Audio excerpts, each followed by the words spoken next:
All right, good evening.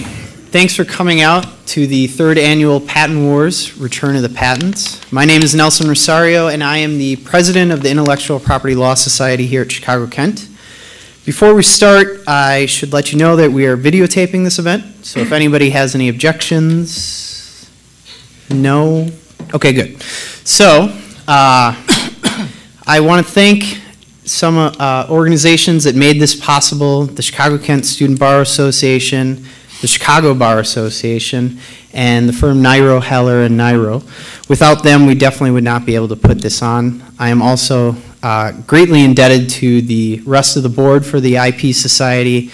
I definitely could not do this without their help.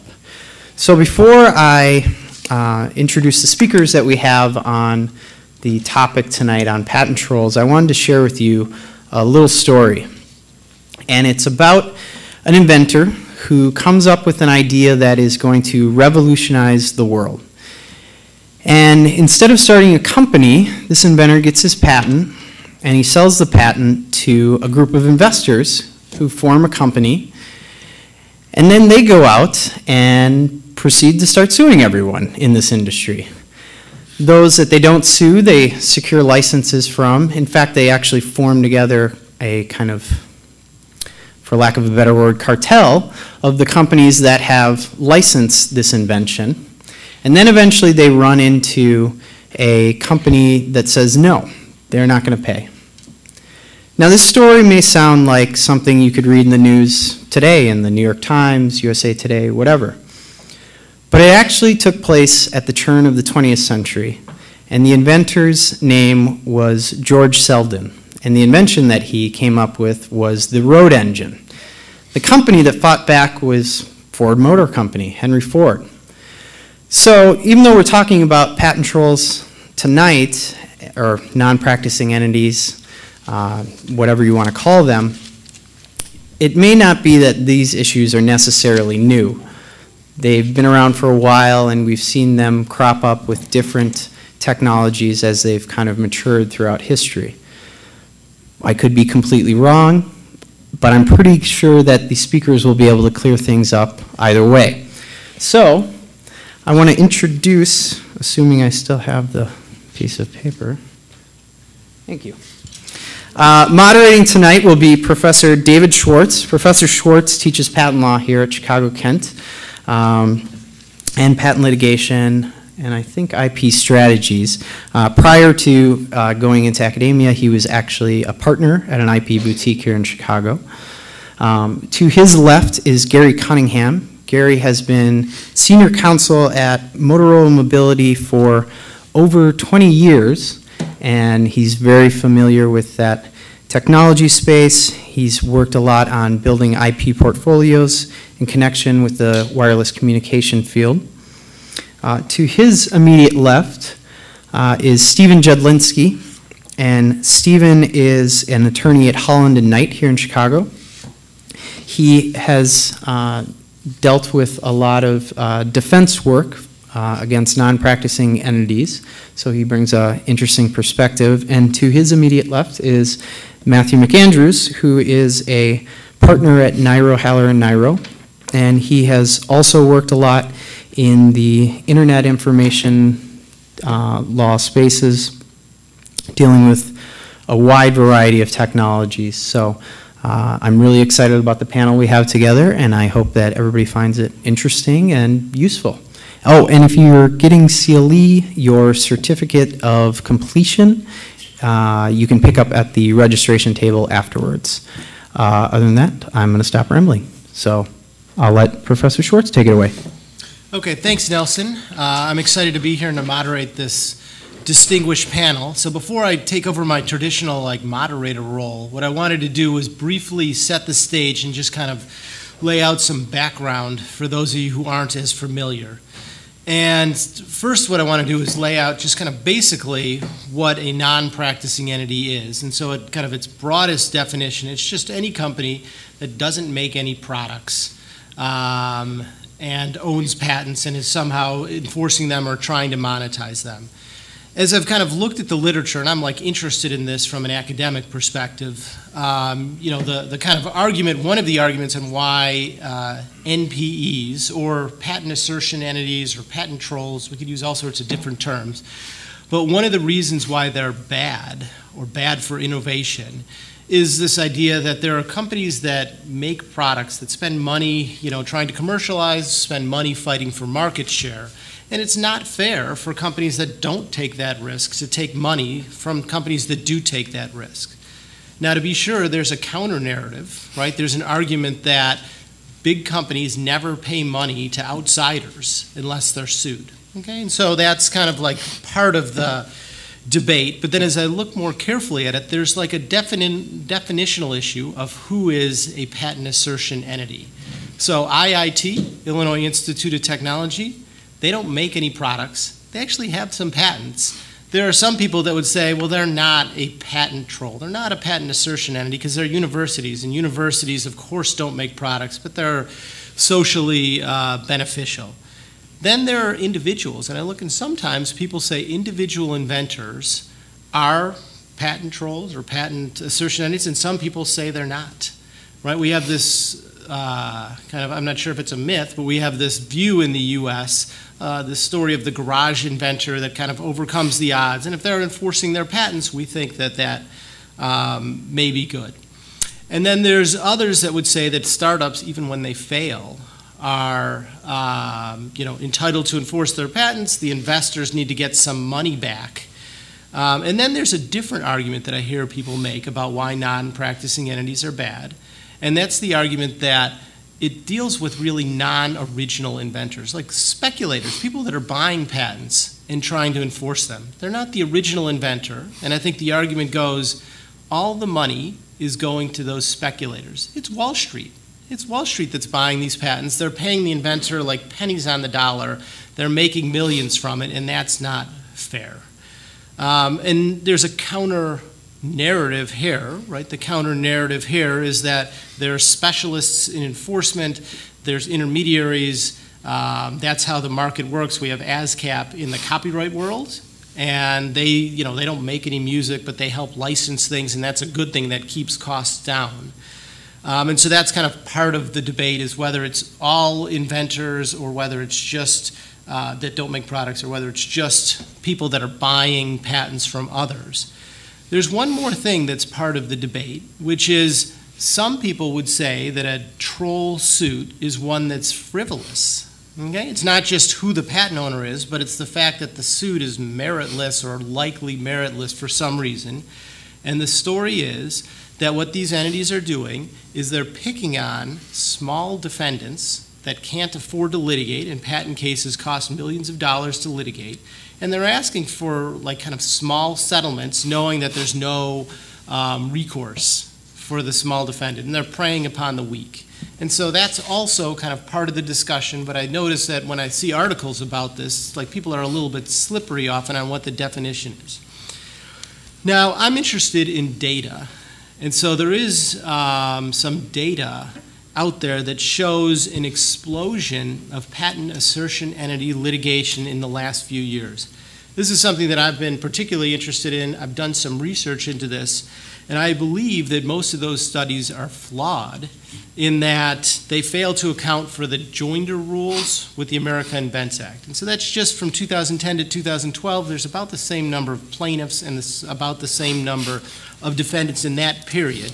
But I only looked at 2010 and 2012, and I practiced law for a long time before I became an academic, and I suspect that if I looked at like 2002, that there were a lot fewer individual inventors. There were a lot fewer patent assertion or patent holding companies that were in the system. And part of that might be like there's a rise in contingent representation, but I suspect, but I don't know, that there has been a kind of rise over time. I'm just not sure that there's been a rise in the last, or a substantial rise in the last 2 or 3 years.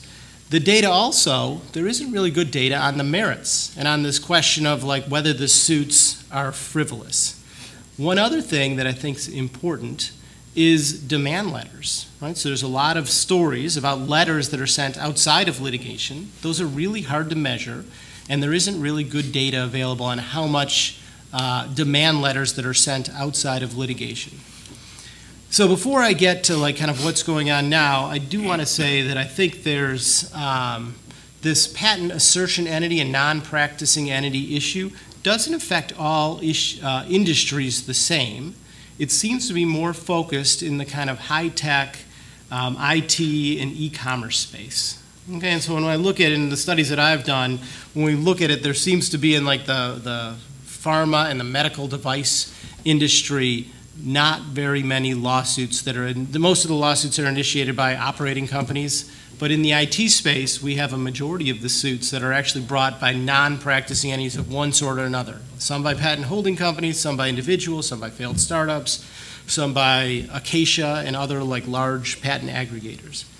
So there's a lot of heat on this issue right now, and the political branches are really interested in this. So that includes Congress, that includes the president, and that also includes some of the states. And so we're going to talk a little bit more about the specifics of those, but you should know that Congress has passed, or the House of Representatives has passed a bill called the Innovation Act in December. The purpose of that act, at least from like reading what Congress said, is to stop abusive patent litigation by trolls. The Senate has not yet done anything, although there are several bills pending. The White House has issued several executive actions dealing with patents and patent assertions, and we'll talk about those as well. And then several states have adopted laws aimed at curbing frivolous or abusive demand letters, and state attorney generals have approached at least one patent attorney that's representing one patent holder and obtain consent decrees that he won't pursue or send letters to people in the state under certain circumstances. And that patent holder, just to give you a little flavor, and this is like in the news a lot, this patent owner claims to have a patent that covers scanning, taking a document, scanning it, and having it convert to an email. And what the demand letters purportedly say is they want $1,000 per employee. And they're approaching like kind of small companies and asking for small settlements. And so with that, why don't we just kind of go down the line, and maybe Gary, everybody can chime in on anything they want to add or mention. Okay. I want to thank Nelson and Dave for inviting me to speak tonight. I'm from Motorola Mobility, so a big company here, and so a lot of what I have to say is really relates to what I would call Fortune 1000 companies. My perspective, I specialize in the really bigger, larger companies, although I do have a lot of concerns regarding small companies and the mom-and-pop operations as well. So, and we will talk about both of those as we go through. So, anyways, today, you all know NPEs are demonized. Okay, they're terrible. They're just like the old days. Plaintiffs' attorneys, the med malpractice attorneys that these guys caused high auto insurance for PI, and healthcare insurances are high, and then you had products liability attorneys that did those terrible things that they've done, and then you have the antitrust attorneys, and so now we're talking about NPEs. They're a hybrid, completely different from those earlier ones, but they're all demonized today. I think what I'd like to talk about a little bit is President Obama has really started the nation's awareness that we need to be efficient and innovative going forward to continue to be competitive. And some of the things that he's done over the last 2 years have been very positive in gaining our public awareness and what's going on. Last year he published a number of statistics, a lot of quibbling on those statistics. Who's a troll, who's not a troll, what's an NPE, what's not. It was done quickly, we can quibble with those particular statistics. But anyways, what I do is I give him a lot of credit for the public awareness. He's kind of gotten, this is why I see this, us to the 20-yard line, you know, the red zone, and there's some, you know, legislation in Congress that's been passed, and then there's things going on, and also in the Senate, and we're hopeful, a lot of folks are hopeful that they can somehow marry those ideas and get some legislation through, and I would, you know, do that as a 3 points or even 7 points if there's some type of legislation that can go through that can curb this. One thing I want to talk about is, I'm not ever going to demonize NPEs. It's not the NPEs that's the issue. It's the abuse of the system. It's the abuse of the litigation system and pre-litigation. Okay, that's what we're concerned about. It's not about the particular NPEs. Okay. We'll have more to talk about that. Other than I'd like to turn it over to Steve. Thanks. So I'm actually, as noted in the precursor or their introductions, I'm a patent attorney here in Chicago, focusing a vast majority of my practice on patent defense litigation. So kind of the opposite side of the fence of Matt, to give that perspective. Early on, to just give you a flavor, early on in my career, I actually spent a lot of my time doing the prosecution side of things. So I was helping those small inventors get these patents that could ultimately end up in the hands of NPEs. So I understand that story of somebody coming to you with this thought of, hey, I have this great idea, working through with their attorney to turn that into a patent where they get the certificate on the front and the nice seal, and they can put that on their wall. And at some point, that patent becomes a burden to them, and if it can't find their way into the hands of a party that is defined as an NPE or patent troll, or however you want to talk, or however you want to describe them. In terms of a definition, I kind of like to use the definition, or I've actually heard it as well, like the Supreme Court has with obscene material. You know it when you see it. You can't actually define it. There's not a bright line rule of, if you do this, then you're a patent troll. If you don't do this, then you're not a patent troll.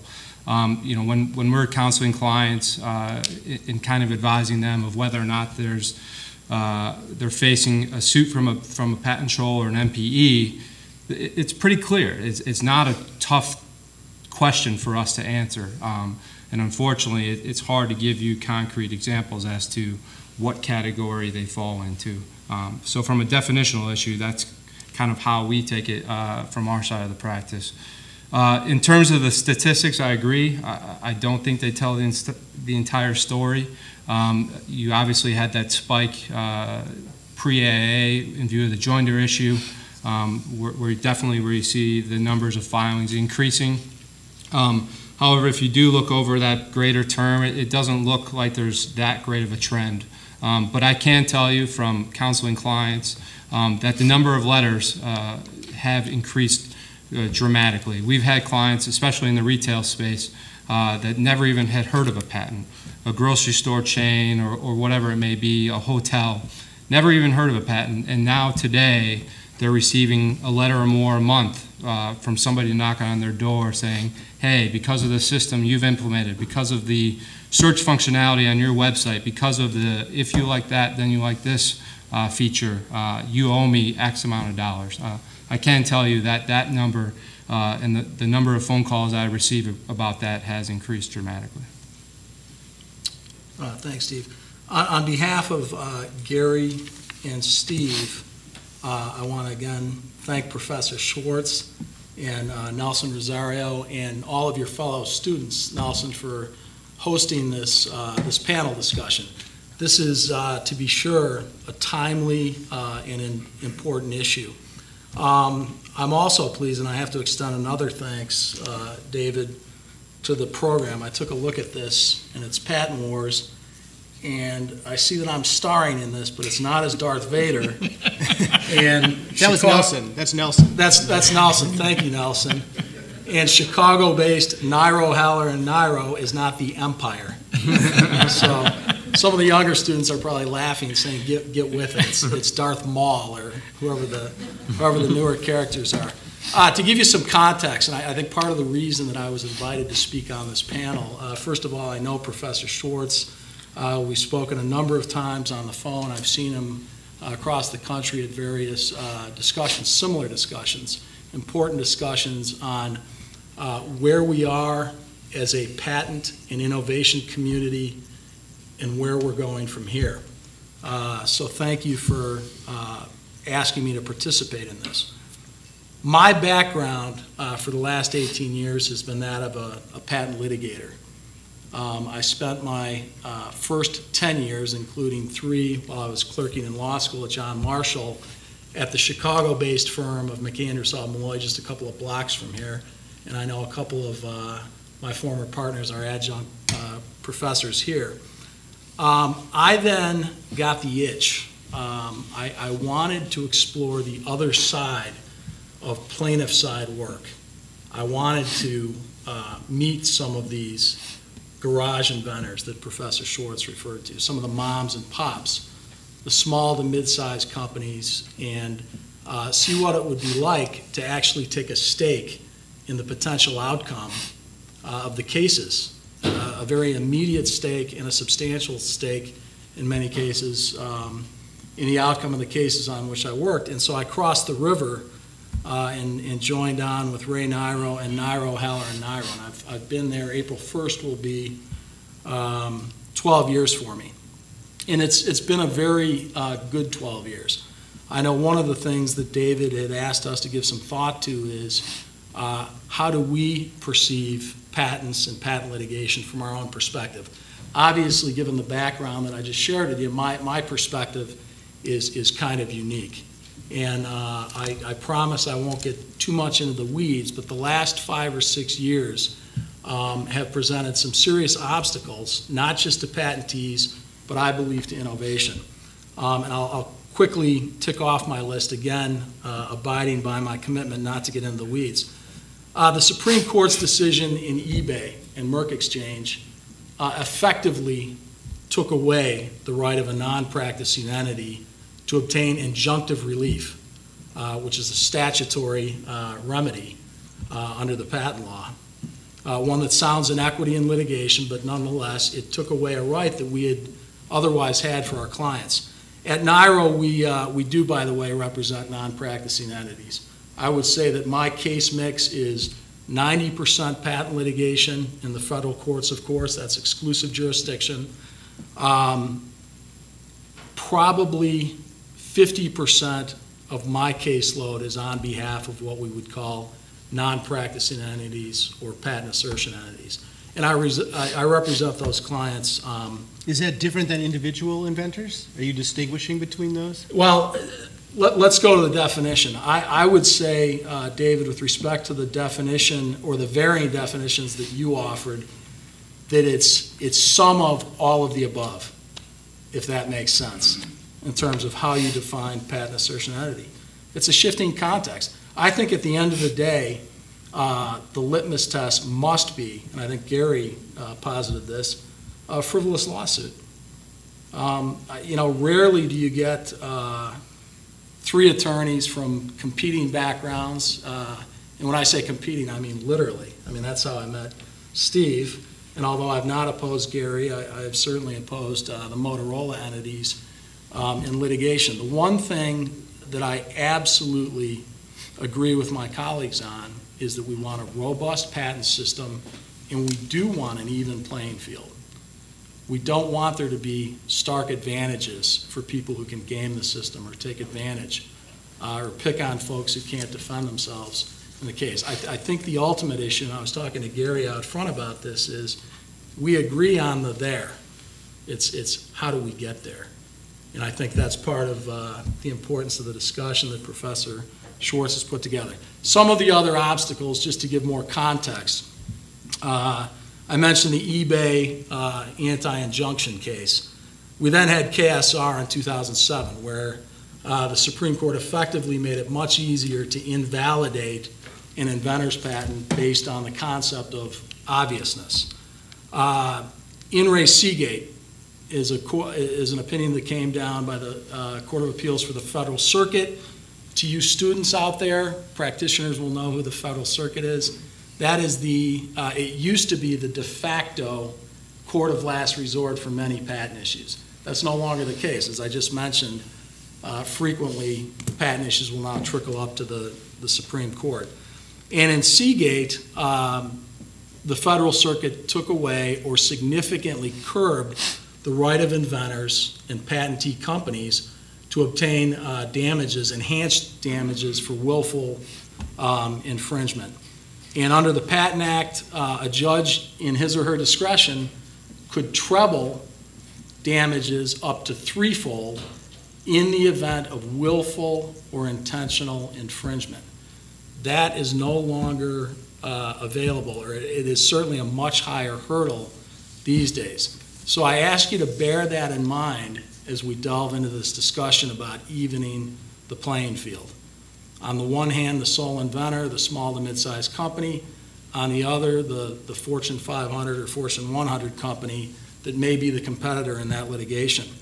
Global tech, and this, you know what, I'll skip global tech. That's kind of getting into the weeds. That heightened the standard for something that we call induced infringement. There are various types of infringement. Practitioners know what I'm talking about. You here at Kent will learn about it soon enough. But again, the point is another obstacle. So what from my perspective and my client's perspective, what's there to be concerned about? An awful lot right now. And that just leads us up to the precipice of what we're talking about now. And that is contemplated legislative change to make it even more difficult for an inventor, a sole inventor, an NPE, to have their day in court. And those are some of the perspectives that I have, given my experience in working with an awful lot of NPEs.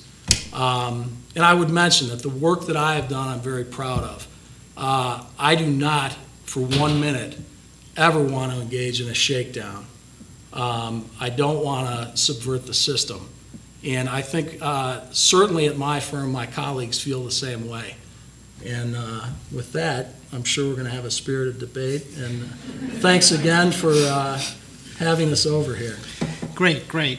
So, so we've got people from different perspectives, right? Two outside lawyers, one mainly plaintiff side, one mainly defendant side, and then in-house counsel at a large company. Let's go down the row again. Can you tell me how much of an impact PAEs have had on patent litigation from your perspective, or on the patent system more generally? Sure. We were talking about statistics earlier. I have statistics that over the last 10 years, from 2004 to the present, patent litigation relating to NPEs has increased 600%. 600%. In the old days, 10 years ago, I have, oh, by the way, if you want to, I have data, all the data or facts or figures that I use, I have backing, and if somebody's interested, I'll be happy to share, you know, where I got the information. So anyways, you know, one of the things that you talked about, David, was, you know, that you thought things were peaking a little bit over, you know, the 2010 to 2012 term. I'm not even talking about the 2010, 2012. I mean, our practice over the last 10 years, we're not even able to expand our patent profession in terms of the staff. We have to staff the NPEP section. All of the growth has had to go to defending ourselves.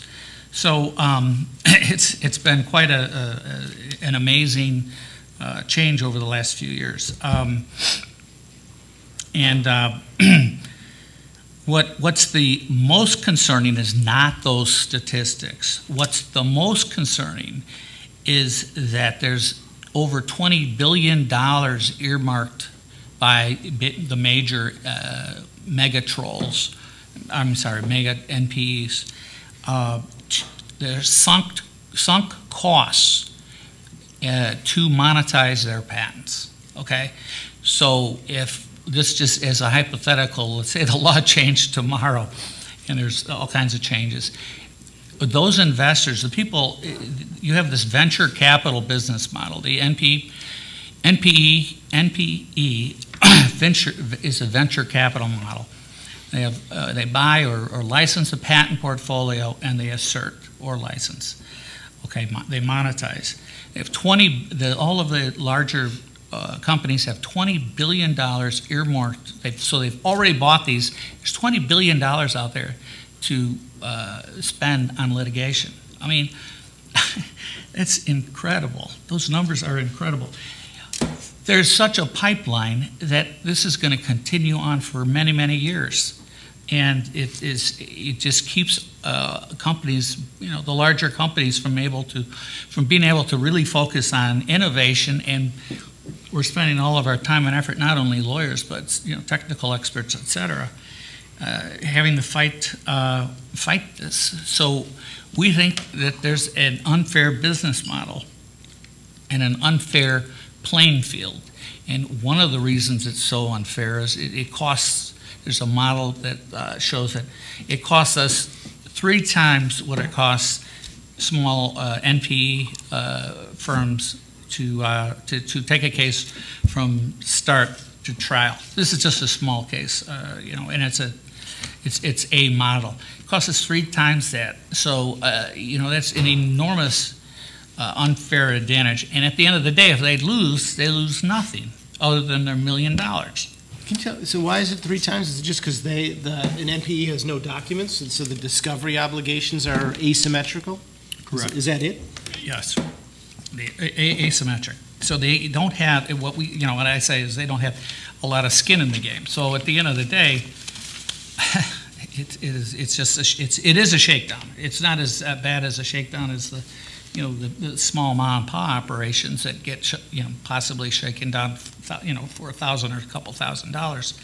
But that's the issue that I see, and it's just not a level playing field. And until we get to a level playing field where we get early discovery of what the real issues are, there's a number of NPEs that hide the ball.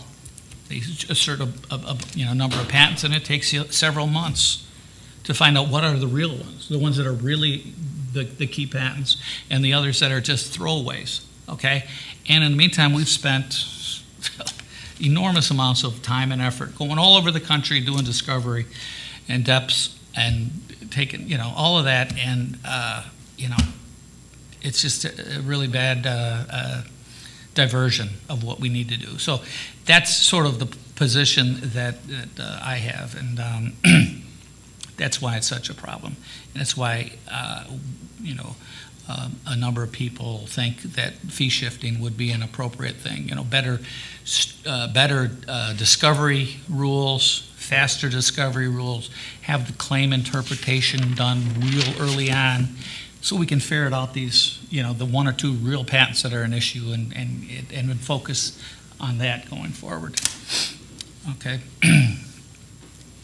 Okay, Steve? Yeah, so as I mentioned in kind of my intro, my practice has obviously seen a significant, the impact on my practice and my patent litigation practice in particular is that we're receiving a lot of additional letters, a lot of additional lawsuits having been filed.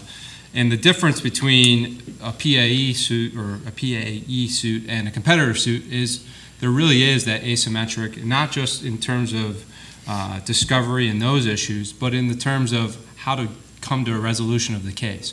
In a competitor case, you often have two competing companies by definition that probably have something to offer one another.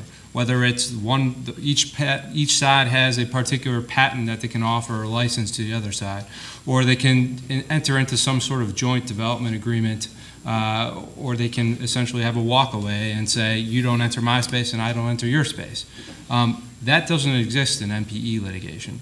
Outside of dollars, our clients have nothing to offer the NPE. The kind of ties have changed for our clients, and as I mentioned before as well, we have clients that have no experience previously with patents and no insight, and are coming to us hat in hand saying, what do? I don't even know what this patent is. I don't even know what this technology is.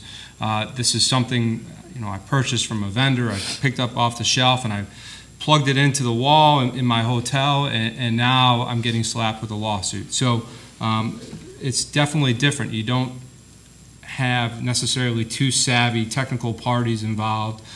You often have an NPE that's got a couple members of it, you know, oftentimes with a background in the particular technology that they're asserting, and they're asserting it against a kind of a novice company that doesn't know about the technology. So it's kind of changed the field of how patent litigation, the typical back and forth that happens in a patent litigation prior in the competitor suits is now very different today, and actually more significant and more occurring more often today with the PAEs. I've been fortunate enough to have been involved in a number of major patent litigations, some of them involving PAEs or non-practicing entities. And Steve knows of one of them because we're just wrapping that case up together here in Chicago. But I can tell you that there was nothing at all different about the character of the case that my colleagues, my partners and I, my clients, and our experts prepared versus the case our opponents prepared, number one, and importantly, versus the case my other clients that I've represented have prepared in the past, and those would be your non-PAEs, your, let's call them market participants or practicing entities. It is the very same rigor that goes into the preparation of any patent case. And at the end of the day, what counts here is is the presumption of validity that attaches to an issued patent in the United States strong enough to withstand the burden your opponent has at trial? And if so, what are the damages? Are there any, I know there are law students here, do we have any 1Ls? Oh, so we got a bunch of 1Ls. Okay. Fee shifting. You heard my colleague Gary use that term. I don't know if you've had any coursework on the history of our law and from where it derives, but fee shifting is code speak for loser pays. And for 1Ls and 2Ls and 3Ls for sure, that should sound familiar. That is the system that is in place in almost the whole of Europe and much of the rest of the world. It is also the system that sets us apart and has made us the most industrious nation. And frankly, the nation that's had the finest patent system for so many years. In terms of asymmetry, I hear the complaint, and it's very easy to graph out. You're talking about an asymmetrical contribution of resources here. Let's use the example of the Fortune 500 company that has to expend resources. I will take Gary at his word that it costs him 3x in attorney's fees and expert fees and whatnot, and I've got a garage inventor, or I've got a group of investors who funded that garage inventor. Our patent system isn't founded on symmetry. The very idea, the constitutional basis for our patent system, the patent right, which is a property right, is asymmetry. It is a limited monopoly that is granted to inventors and innovators and discoverers for a limited period of time. And in exchange for that, they have to lay open their books that allow other companies, other small inventors to innovate by designing around. So this notion of symmetry doesn't wash in my book. It is not a good argument. And by the way, you want to talk about asymmetry? Do you really think my garage inventor has equal footing or equal resources against as fine a company and as well-funded a company as Motorola? Of course not. But I'm not complaining about that because I got the patent system behind me. So don't worry about symmetry. Think about what the constitutional right of the patent grants. It grants asymmetry, and incidentally, it doesn't grant the right to manufacture. I saw a comment by President Obama referring specifically to patent trolls. Actually, he was responding to a question that actually used the term patent troll. He said, you know, they don't make anything. I saw a footnote. I was reading through some of David's writings today, and I know Professor Colleen Chen. Perhaps some of you do. Perhaps some of you are familiar with her writings. And I respect Professor Chen, but one of her footnotes, I think the title of her article was Patent Assertion Entities, Non-Practicing Entities, they do this instead of manufacturing their patented invention. That's not what our system is about either. You certainly can manufacture and practice your own invention, but it's an exclusionary right. It's asymmetry. So anyway, I don't want to monopolize the time on this, but Matt, I actually have something for you on the symmetry part. What do you say to my clients that are the ones buying it from the manufacturer, and you're choosing to sue that downstream end user that plugs that device into the wall, and the fact of why are you choosing to sue that individual rather than the manufacturer of that device? Understanding that sometimes the patent claims require there to find the underlying person that completes each of those steps, but that person doesn't necessarily need to be the party in suit. So my question, you know, in terms of the symmetry, you know, what I was kind of alluding to as well was the fact of you have an entity suing the party that really has nothing to do with the manufacture or development or attempt to, you know, benefit from the use of a device or a method. you're asking hypothetically? He's not asking hypothetically.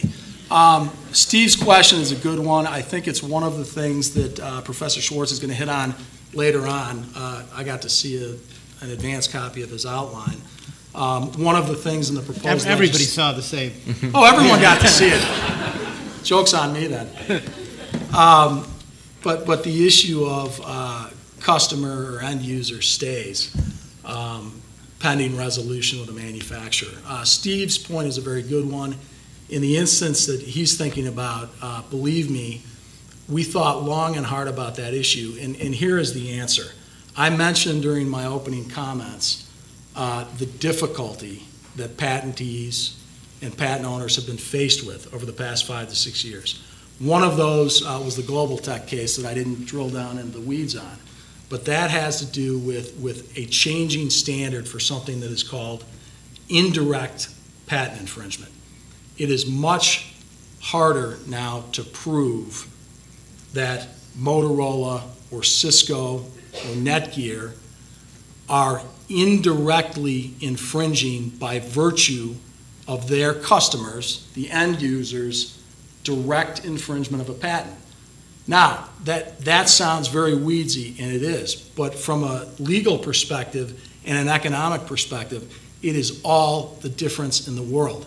Because if I'm left to my devices with my garage inventor or that group of investors who funded or purchased a portfolio of patents, if I'm left to approach Gary and his colleagues and Steve and their clients on a theory of indirect infringement, I'm in a lot of trouble.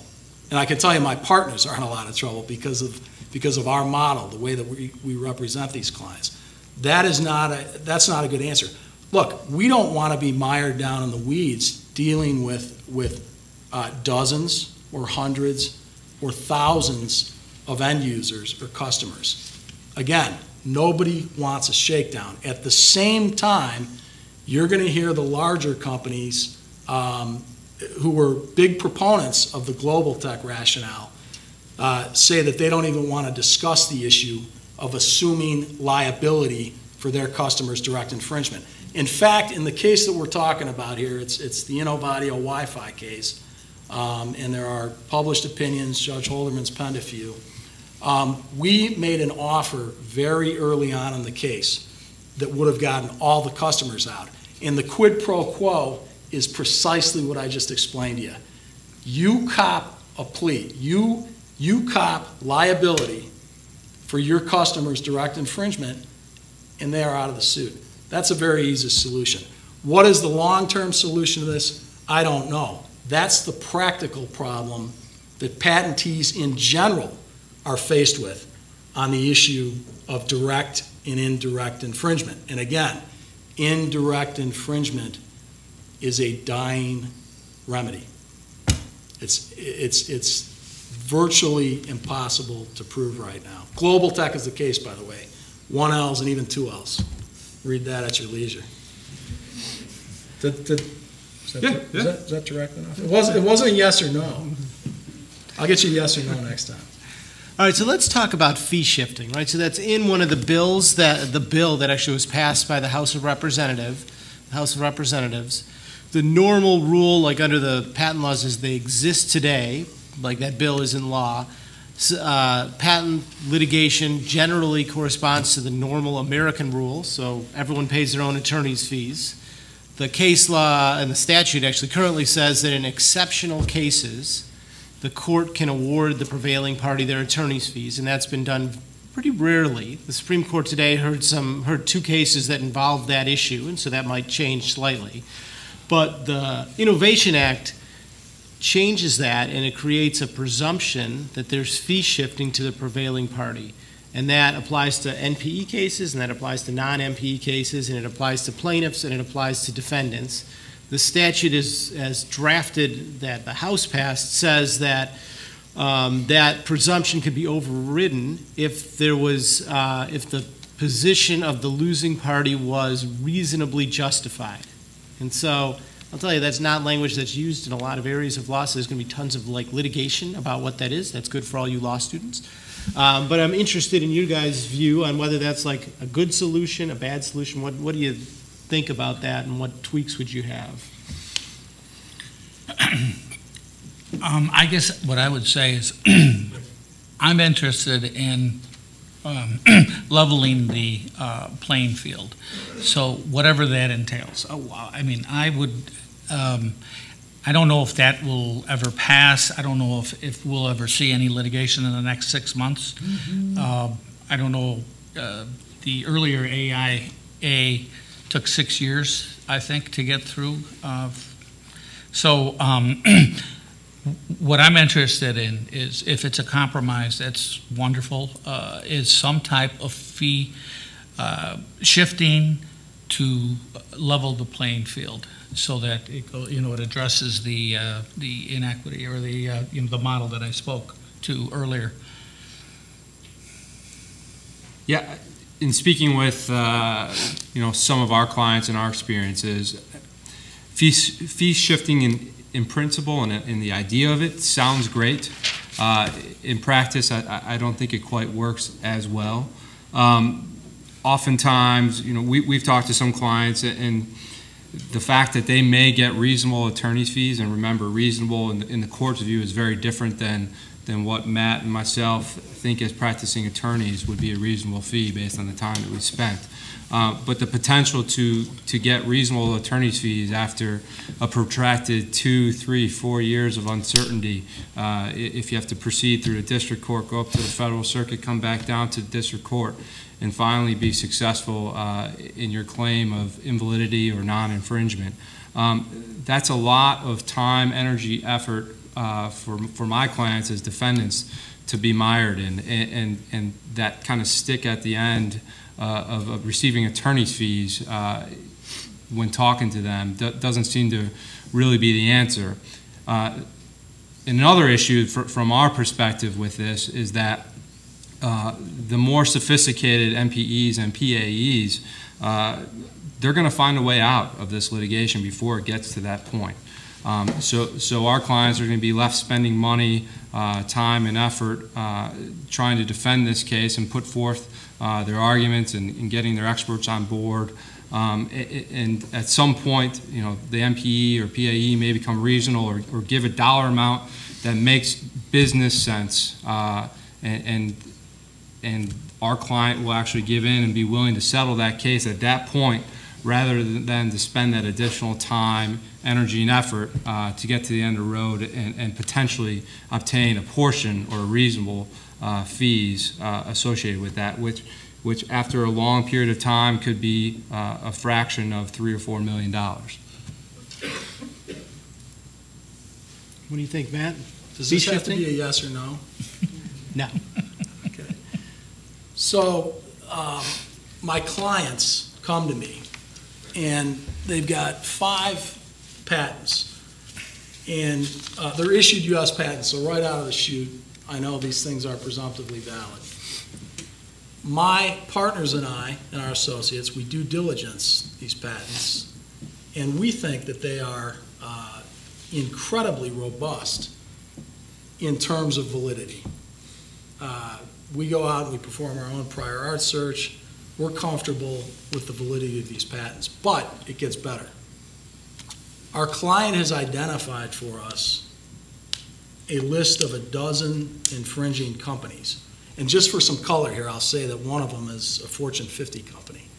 Maybe a couple of them are, right?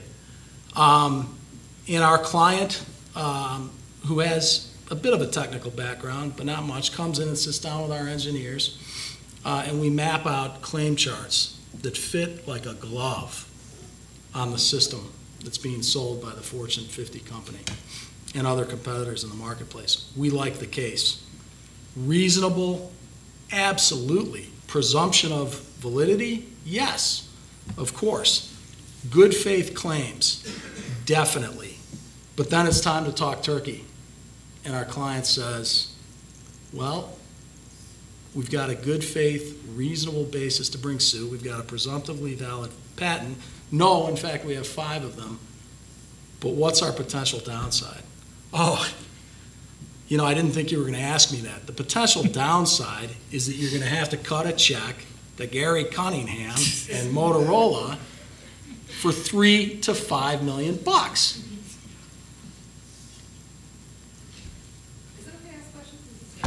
Yeah, I'll open up for questions, but if you have like a follow-up, that's fine. You want to? I'm just sitting here thinking, okay, you hear that 80% of cases settle out before they get to trial.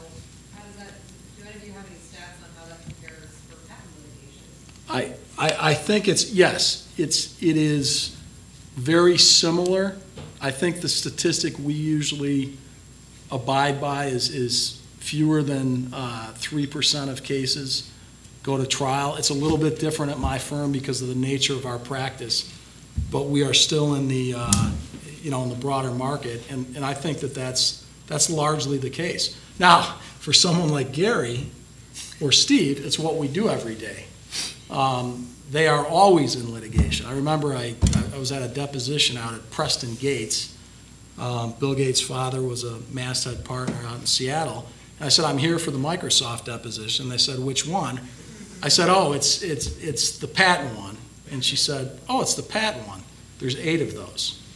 So it didn't narrow it down very much. But no, you're right about that. Is your question, does it have to do with the fact that at any given point, if you are shifting fees, or? How is that going to affect things? Like, it's a stick and it's a carrot. Like, if you want to hang in for the long run, if you really want that extra paycheck, maybe it's worth it. But. Well, and the fee award doesn't come until the end, which I think is the point that you're making. But again, it goes back to this concept of asymmetry, a concern about it, an even playing field. It's not the reality. And I think that the example that I used is frankly, I think it illustrates the point. You would never, ever, ever have an inventor, certainly not a sole inventor, not a small to mid-sized company, file a claim against a company like Cisco or Motorola. And I can assure you of that, just in the 12 years that I've been at the NIRO firm. That stifles invention. It doesn't promote it. Okay, let me make a statement. I would say that I have no doubt that you litigate cases and your firm is ethical and so on and so forth. Okay, what I am telling you is that a big number of the NPE litigation is directed to a good settlement, and they ask unreasonable amounts of money early on, numbers that are just out of the world, okay? And they know that, you know, a large company has to spend a lot of money to defend itself, okay? And there's a lot of what I call, you know, hiding the ball. You throw a bunch of stuff in there and see what sticks, and you have to go through all of this and clear the decks to finally get to what's really the case. What is the real, the one patent or the two patents that are really what you're talking about? And they know that usually up front, but we have to go through all the discovery to figure out what, you know, which case, which one or two patents are the ones that are really important and so forth. So what I'm saying is the business model, as I see it, is truly stacked against big companies. And the stick, the fee shifting is going to cause plaintiffs to be reasonable, okay? They're going to be reasonable. If they really know that they have a couple of cases, then they're going to focus it on that. They're not going to, you know, and then, you know, they'd have a defense. But I would say that a lot of the NPEs, you know, you read about them and so forth, and a lot of it is pure, you know, shakedown and those types of things. And, you know, one thing we haven't really talked about was just how terrible the mom and pop operations and how terribly they've been getting hit over the past several years. So I'd like to share this with you. This is sort of urban legend and real. There's the two types that I talked about. There's the mega NPEs and then the low tier. Okay, NPEs have the megas are hedge fund-like. They're VCs, they're venture capitalist types and entrepreneurs, high risk, high reward. And the low tier negotiates from a litigation cost avoidance position and volumes. You know, they churn out a lot, okay? And the really ultra low tiers, multiple cease and desist letters and against the mom and pop operations. And so here's the joke that, you know, is going around. You know, the mega troll sues a big company. General counsel calls the CEO and says, hey, troll number 15 sued us. And the CEO mumbles something negative back about the legal profession, hangs up. When a mom and pop operation gets a cease and desist letter for having Wi-Fi in their snack shop, they get pretty upset. The family calls the congressmen and the senators and demands a face-to-face meeting to discuss this, okay? And politicians can't blow these people off because they know they're their constituents, and they just can't do that. So now the mom and pop go see the politicians at the office. They say, hey, what's this world coming to? And this has happened 1,000 times. You know, I've lived by the rules, you know, all my life. I've never been sued, so on and so forth. Troll has sent us a letter. They're asking for $5,000. They didn't even tell us what the patent number is. So we made a phone call to them and found out what the patent number was. I mean, this is despicable. You don't even tell them what the patent number is. But the patent troll, you know, this troll said 5,000, but on the phone they said, hey, they'll take 2,000 if you pay in the next 2 weeks or so. Now, I've called the patent attorney up, and the patent attorney said he would talk to us, but he couldn't do it for less than $1,000. It's about at least 3 hours. What am I going to do?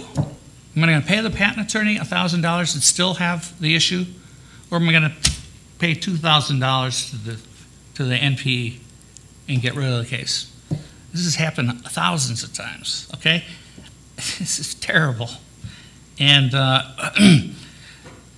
you know, for the low end, we haven't talked about the low end, okay, the low tier. I mean, I think this is despicable. And if there's got to be rules that causes people to identify with specifics the patent numbers, the people, the interested parties, who's they are serving against, what it's all about, so these people can investigate and do their due diligence. And President Obama and the Patent Office yesterday launched a site that goes into all of this, which is a good start. But we need legislation to protect the small mom-and-pop operations, and that's an issue that we haven't talked about. Well, I can actually give you a real-world scenario. Being one of the lone attorneys in my family, I often get calls from family members about legal issues, and I often have to remind them I'm an IP attorney. I can't help you with that criminal case. I can give you a referral, but I wouldn't know what to do necessarily. It's been a long time since the Barbary classes. But this time, actually, the phone rang, and it was a family member that said they'd received one of those letters. And typically it was a practice of, it was a close family member realizing they didn't have a lot of money to spend. We made the suggestion of let it ride. Essentially, let's see if they come back to you and send you another letter and we can reevaluate. Well, rather than sending another letter, a lawsuit was filed in the District of Delaware, and they quickly became entrenched in a lawsuit with 20 others regarding a product that this family member was using, simply as a software product that they were using as their business. So an off-the-shelf product that they were buying a license to, and they were manipulating in some respects, but the allegations of infringement had nothing to do with those manipulations, but rather were directed to that software product that he was buying off the shelf. So here it was, a family member right in my backyard dealing with this issue, and it really hits home. It makes it seem really, really different in that respect. And thankfully, in that scenario, the software provider stepped in and agreed to take certain action, filing its own lawsuit and protecting its customers. And in the jurisdiction where this case was filed, the court agreed to stay and essentially stop the cases against these customers and let the true party in interest fight this. So in this scenario, kind of good one over for now. We'll see what happens in the long run. But for now, the case has stayed. The family member gets to go back on his way and try and get back to business, being a one-man business himself. But that's not the case in all jurisdictions. If this was filed in the Eastern District of Texas, a motion to stay for a customer suit exception is a long shot. So that's just a personal story of an NPE, PAE affecting me directly outside of counseling from an attorney perspective. And then on the kind of the spectrum issue, there's no doubt that there's a large spectrum in terms of attorneys that are representing these PAEs or NPEs. There's definitely sophisticated, well-bred, big law attorneys that have now spun out, gone out on their own, that are doing high-stakes litigation. And then there's also some of the bottom feeders that you would often get in the personal injury realm. We actually had a case filed against a client not too long ago. I asked an associate to pull up the patent and take a look just from an initial glance. They quickly called me back saying that they went to PAER, which is the site that you can go to that's publicly available at the patent office, typed in the patent number, clicked on the maintenance fees, and had seen that this patent had expired a decade ago. The patent was dead, literally dead. We quickly pick up the phone, ask the other side's attorney what's going on, and the suit was quickly withdrawn because obviously there was some big implication if it wasn't. But again, our client had to spend the money and effort for something that should have been done, that should have never been filed. So. Yeah, I took a little bit of heart from Gary's comment. That certainly was not a letter that came from my firm or no. I never, ever. Oh! No. I thought he was that saying that's my name. hypothetical, no. That, to me, you use the term despicable. You send out a letter, to Steve's point, about firms that know nothing about patents. You got the personal injury specialists running in.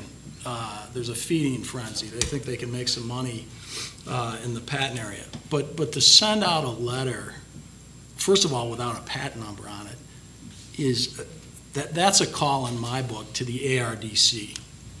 I mean, just right out of the chute. That's never going to get in front of a judge. You're talking about an incompetent. And then if I understood you, Gary, when he was pressed on the phone, he didn't identify the patent? No, they did identify the patent. He finally did. Okay, All right. but gave him a discount from $5,000 down to $2,000. And so the ma and pa's is weighing, pay the $2,000 off or get an attorney involved for Right. $1,000 plus, never, not possibly resolving the matter. All right. Here's what I would say, and I think I fairly speak for my, certainly my partners and probably other attorneys who do what we do. When an issue can be dealt with squarely, efficiently, and accurately, true to the law, with the manufacturer or with the prime infringer, I believe that should be the case. I really do. And I know we're going to talk about some other things later on tonight in terms of efficiencies that certain jurisdictions have implemented. And frankly, one of the reasons I really don't think we need any legislative measures. It can all be handled by the courts. It can be handled by the local rules. The local patent rules here in the Northern District of Illinois are some of the best in the country. But what they do is they crystallize the issues in patent litigation right up front. And one of the most important issues is, who is my opponent? Is it Gary's client, is it Motorola, or is it Dave's client? Do I have to deal with a hotel? Hotels are an entirely different story for an interesting reason. We all see the marquee, you see Marriott, you see Hyatt, but Hyatt doesn't own anything but that name. So you can imagine the intricacies of having to go after a direct infringer when it's not a corporate brand, if that makes any sense. Hyatt, you've got 6,000 franchisees. Actually, not Hyatt, I shouldn't say that. Some of the other larger ones, you've got thousands. Whenever possible, push the issue against the prime infringer. I mentioned some of the difficulties with that earlier. Those are legal issues. But at least it gives you some context and some things to think about. So I'm with Gary and I'm with Dave on the notion of, there shouldn't be any shakedowns here. Okay, so Matt just mentioned that we're going to get to all these other topics. I think that we're actually beginning to run out of time. We didn't get through a lot of the topics, but I wanted to leave some time for questions from the audience. This question's directed towards Gary. Gary, you mentioned, your view of the need for symmetry when it comes to fee shifting, and then you also brought up the recent changes on the USPTO website for, people that get demand letters. They could go to that resource and see, how they need to respond or what they need to go to. If we're looking at symmetry, where's the website for, your garbage, garage inventor, looking for counsel to represent them in a lawsuit? Good question. They all know Nero, don't they? They go over to Nero's firm. They've got to do some homework and go out, search out, just like everybody else, and do your due diligence and find out what firm will represent you and if it's the right fit and so forth and so on. This website just came out yesterday, right, Dave? Yeah, this week. I mean, yesterday, or was it the day before? I mean, Yeah. so this is it's a beta, so it just came out, and it's again, I have to applaud President Obama for being so quick and being able to, and actually doing that. But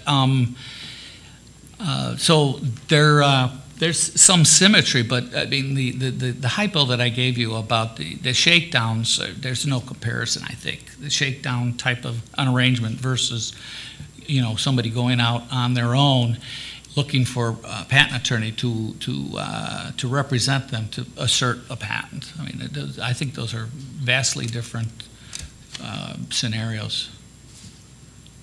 But. So it was interesting hearing what Matthew was saying about you preferring the state laws.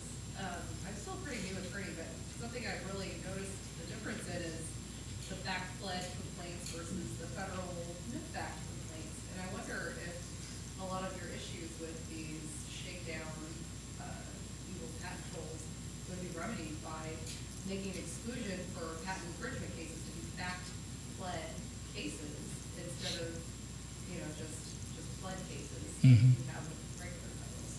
And just to add to that, Yeah. in the Innovation Act, that's one of the provisions in there is to require claim charts, identification of accused products, what claims are infringed, et cetera. So that is in the bill. Right. And the ITC is like that. ITC requires a lot of factual background as well, so that everybody can get up to speed pretty quick. And I think in most scenarios, in most lawsuits that are filed, again, with this understanding that there's a spectrum, but I think a large majority of the spectrum, when there's an actual case filed, they often have what we call Rule 11. They have their basis. They've created a claim chart.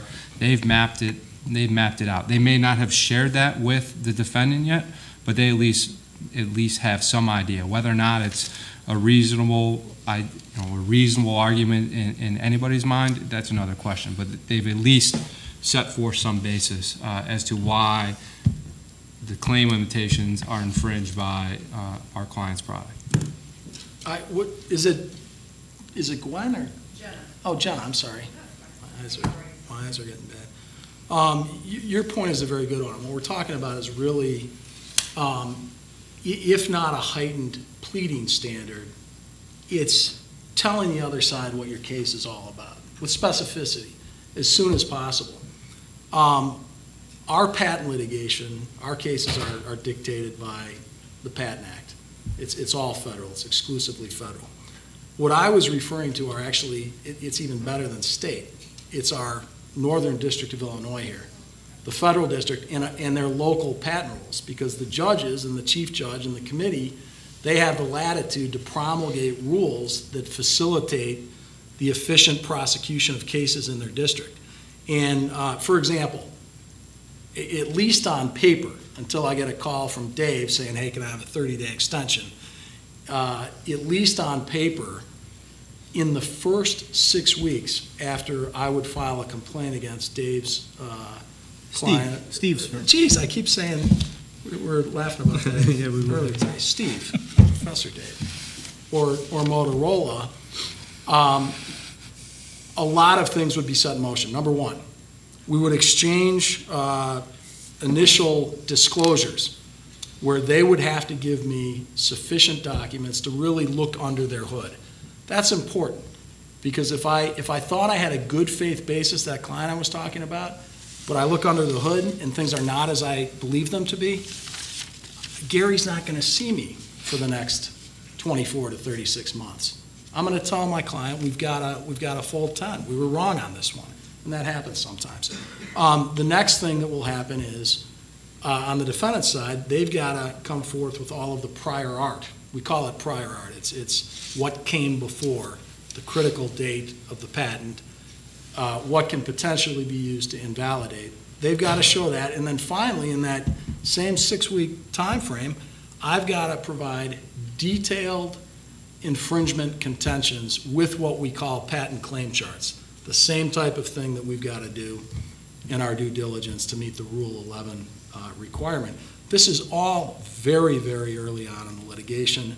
Nobody's spending $1 million by that time. And this is unique to the Northern District? It is, that particular scenario that I gave you is, but many other, 30 of the 95 federal districts in the United States have promulgated local patent rules, and there's a website that you can hit. You can see all the jurisdictions that have them, the jurisdictions that don't. Some of the fastest dockets, the Eastern District of Virginia, the original Rocket docket, they don't think that they need local patent rules because it would slow things down too much, right? So, good point on that, and I agree from our perspective, early disclosure is good. Crystallize as many issues as you can. Avoid undue expense. Rebecca? This question is for Mr. Cunningham. I think you did a really good job explaining the dilemma that a mom-and-pop faces when they get a letter like this. And one feature is that I don't think you're ever going to get another letter like that. Like, once they pay out, they pay out. I was wondering if you could talk a little bit about the decision-making that would go into whether or not to settle for something like Motorola, where if you were to, when you're contemplating settlement, I think there must be something in the back of your mind saying, if I settle this one, maybe I'll look like a target for other companies to come. I was just wondering if you could give some insight into the thinking there. Okay, so I'm not going to give you an insight into what Motorola does, but just a typical, like a large company. We have people that collect the assertions, and there's a lot of them, 10 times more than there were 10 years ago. Used to be very low, and now it's got a full docket. And, we'll ask a lot of questions. They'll ask, hey, can you give us some claim charts? Hey, can you tell us what it is that, what your case is all about so we can evaluate it? And we do, companies pay out if it's appropriate, if there's reasonable. When there's budget, sometimes there's budget, sometimes there is, there's a lot of things you look at there. The thing that you have to guard against, obviously, is you don't want to be an easy mark. Once you're an easy mark, you're through. Every NPE goes after you, and most companies, they all know that. You can't be an easy mark. You have to make them work for it and so forth. I will say, self-servingly, Motorola, with the Galvins, they were fabulous people, and they abided, they had ethics and abided by the law, the spirit of the law, as well as the letter of the law, and it was wonderful when they were around, and the company's still quite like that. So, take that with a grain of salt. That's my company, but anyways, so they do smart litigation, smart settling, right? They look at the case, evaluate it, and then work it, and that's what they all do. But you got to guard against being an easy mark. Once you're an easy mark, it's over. Kristen? First of all, this is great. So thanks for being here. So I want to return to the issue of fee shifting. My understanding is that the Innovation Act, at least a version that's sitting in the Senate, that fee shifting is not automatic. And that, in fact, there are some pretty big carve-outs. So one is if the position of the non-prevailing party is reasonably justified, and the other is if awarding fees would impose some severe economic hardship to an inventor. So my question is for Mr. Andrews, why don't those carve-outs, you gave a very compelling scenario of why your client would not want to even go forward with a lawsuit because of the fear of fee shifting. It seems like the reasonably justified exception would apply to all of your clients, and the economic hardship exception would apply to perhaps some of them. And so it wouldn't necessarily affect you and your firm, but at the same time provide the kind of protections against poor quality suits that Gary and Stephen have expressed concerns about. I think the difficulty, and certainly the concern and the fear, the panic on my part, would be that it creates an affirmative burden for me to prove something at the end. And to your point, and it's a very good one, we already have controls in place. We talked about Rule 11 earlier. That's the biggest one. But that's a very tough standard, right? Anybody who read or saw the movie A Civil Action knows that's almost impossible to clear the Rule 11 hurdle, right? But in patent law, and unique to the Patent Act, we also have Section 285. That's an exceptional case. And that has a good ring to it, exceptional case. If there is a determination that the conduct of a party has been exceptional, usually requires a showing of bad faith, the court in its discretion can award fees. That's a safeguard. And then, of course, there is the fallback for particularly egregious behavior that the court in its inherent power can grant fees as a sanction. They can sanction firms or parties. I don't think that we need anything else, and we certainly don't need anything else that singles out a class of parties because of what they are rather than what they do. Rule 11, 285, the inherent authority of the court. Justin? So this is to everyone.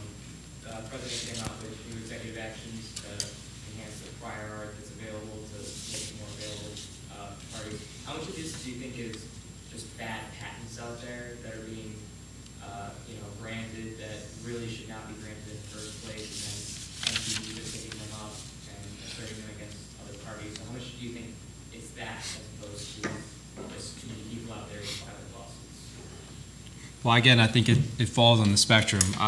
In my prosecution days, many of the cases or many of the patents that come across my desk now as in litigation would have never gotten through when I was prosecuting. So there's definitely a stark difference in a lot of the patents, not necessarily all of them, but there's oftentimes some question during the prosecution. Somehow there was an examiner interview, the examiner had rejected the claims 4 or 5 times in a row, and all of a sudden it looks like the patent office just gave up and stamped it a patent over some minor amendment that clearly wasn't a patentable differentiation. So there are examples of that where you do have some patents that are just garbage patents or junk patents that you're able to take a broad read on products that, maybe it was directed to some old prior arts, some old system, and they're taking a very broad read against a new system today, and the language allows them to do that. In addition, some of these patents came from large company portfolios and were well prosecuted, vetted throughout the process, potentially even through re-examination. So it varies. So here's some history. I got to give you some history. The software group started, I think, around 1990, if I'm not sure.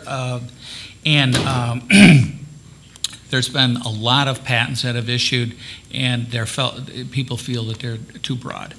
And the reason they're too broad is because people were not at that time, and so from 1990 to now, you got 20 years of, too broad of patents, and that's the low-lying fruit. That's where the NPEs are going. They're trying to find those cases. So the claims are too broad because there's no prior art, because people don't put the secret sauce, the code, or the flow charts in the prior art. There's no reason to do that. They kept it secret. Okay, so here the examiners are issuing these cases because there's no prior art out there. So these are getting too broad a claim coverage. So that's one of the issues. And the second issue that I've heard from colleagues is that they needed to have some more training. A lot of the examiners in the software arts were actually EEs and not CEs. Okay, I don't know if you heard this, Dave. So they didn't have the full picture. So they were looking at in evaluating these things with a limited amount of knowledge. Okay, now you've got 500,000 or 1 million patents that have issued, from the vintage from say 90 to 95 on to now, and they're they're in the hands of people. They're buying them, and now they're being asserted. Okay, so what's happened? Well, now we've got post-issuance proceedings. Okay, you can, if it's a business method type patent, you can go to the patent office and try to get it invalidated. You've got re-examinations to attack it, and so forth. So those are the real issues. The examiners have raised their level. They're, all the examiners that I see, 95, 98% of them do a great job. And that's the one thing. There's a lot of prior art now. All the software stuff, people have been working very hard to get the prior art, all of the various prior arts out there. So now going forward, it's a lot better than it was 20 years ago. But you still have all of this in the, in the pipeline. There's still going to be a lot of software cases. This pipeline is going to continue for another at least 5 years. And you're going to see a lot of software cases thrown out. Yeah. So. The patent office works awfully hard at what they do. There are bad patents out there. I know that. We screen cases. Not surprisingly, we turn down the vast majority of the cases that we vet. And my hope would be that any firm looking at a bad patent would turn that case down. And if that were the case, I think that would resolve, that would bring us a little bit closer here on this panel. I'm all for that. One other thing I forgot to add, and that's, you have patent 101, so it can't be just an abstract idea. And I don't think 101 was around 20 years ago, right? So you have 101 now, 102 is novelty, 103 is can't be obvious, and 112. You have to be pretty specific and enable. So we've moved a long way. And as I say, stuff being filed and issued is probably pretty good now, but there's just so much in the pipeline that it's going to take a while to get through all that. Okay, so we could go on for hours, but unfortunately we need to call this to a close. So please join me in thanking our panelists.